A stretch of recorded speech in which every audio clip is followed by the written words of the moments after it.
Okay, so you've done the hard work, you've battled with your data, and you are right there at the finish line. But listen, this final chapter, it's not just about wrapping things up, it's your big chance to prove why all that work actually matters. Today, we're going to dive into how to craft a conclusion that takes your research from just done to genuinely powerfully impactful. So here's what we're going to cover. First, why this chapter is so darn important. Then, we'll break down the anatomy of what makes a conclusion really hit home. After that, we'll get into the nitty-gritty, how to spell out your contribution, define the implications of your work, and even how to talk about limitations in a way that points to the future. Let's jump right in. All right, first things first, why should you care so much about the conclusion? Well, because it's so much more than a summary. Think of it as your final pitch, your last, best argument for why your research absolutely needs to be read, remembered, and taken seriously. I mean, this quote just says it all, doesn't it? After all those pages of methods and data, this is where you finally get to connect all the dots. This is where you answer that one huge question that's on every reader's mind: so what? It's your last shot to make a lasting impression and really define what your entire project was all about. Now, to make that final pitch really land, you have to get this one fundamental difference. It's the gap between simply showing your results and explaining why those results are a big deal. We're talking about the what versus the so what. Yeah, this slide lays it out perfectly. Your results chapter and your conclusion chapter have totally different jobs.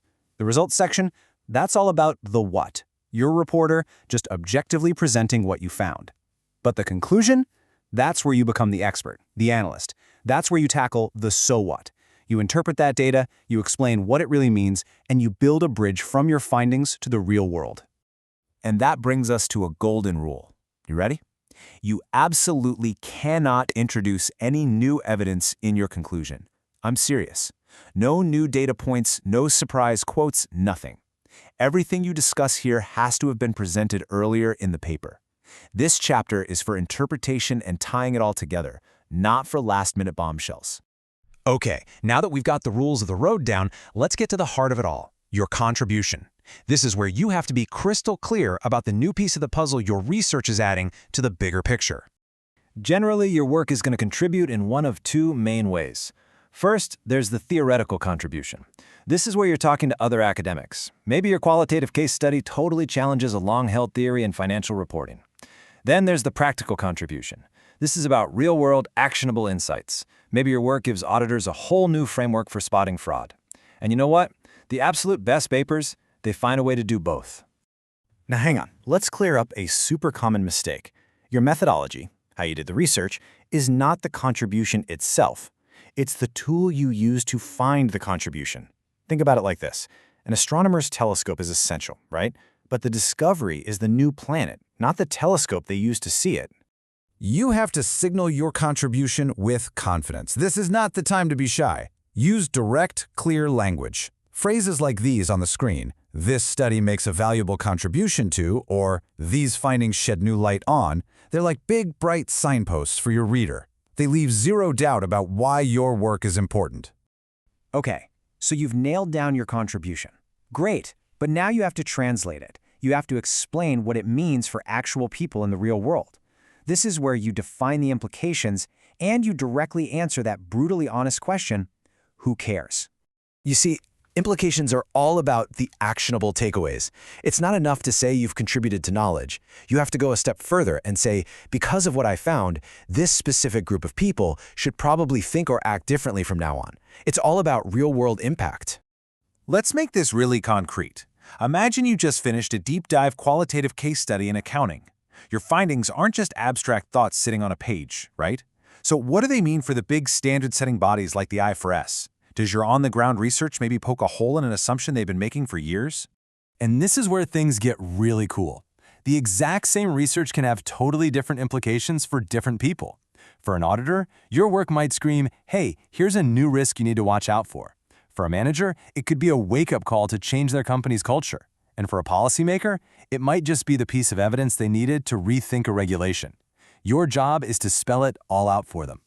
All right, finally, let's talk about something that makes a lot of people nervous: limitations. A lot of researchers see this section as a weakness, a place where they have to apologize. But I want you to completely reframe that. This is where you show just how smart you are and set the agenda for what comes next. It sounds a little backward, I know, but talking about what your study couldn't do actually makes you sound more credible. Why? Because every single study has limitations, every single one. By acknowledging them, you're showing that you have a deep, critical, and honest understanding of your own work. And here's a fantastic little 3-step process for doing this perfectly. Step 1, be specific about a limitation. Say, I only used a single case study design. Step 2, briefly explain why that made sense for the kind of deep dive you were doing. And then step 3, this is the magic move, pivot directly to a suggestion for future research that can build on what you did. See? You just turned a limitation into a launchpad for someone else. And please, for the love of good research, avoid these classic mistakes. Saying you ran out of time isn't an academic limitation. Being vague like small sample size without explaining why is just lazy. And claiming you have no limitations, that's a massive red flag to any reviewer. It basically says you don't really get how research works. So, let's bring it all home. Your final chapter is a synthesis. It's a powerful combination of looking back and looking forward. You briefly remind us of your goal, you summarize your killer findings, and then you project into the future. You state your contribution, you spell out the real-world implications, and you lay down a clear path for the next person to follow. And I'll leave you with this to think about. Your research, it's not really an endpoint, is it? It's a starting block. Your findings are done, sure, but the conversation they're about to ignite is just getting started. And in this final chapter, your job is to be the one who lights the match.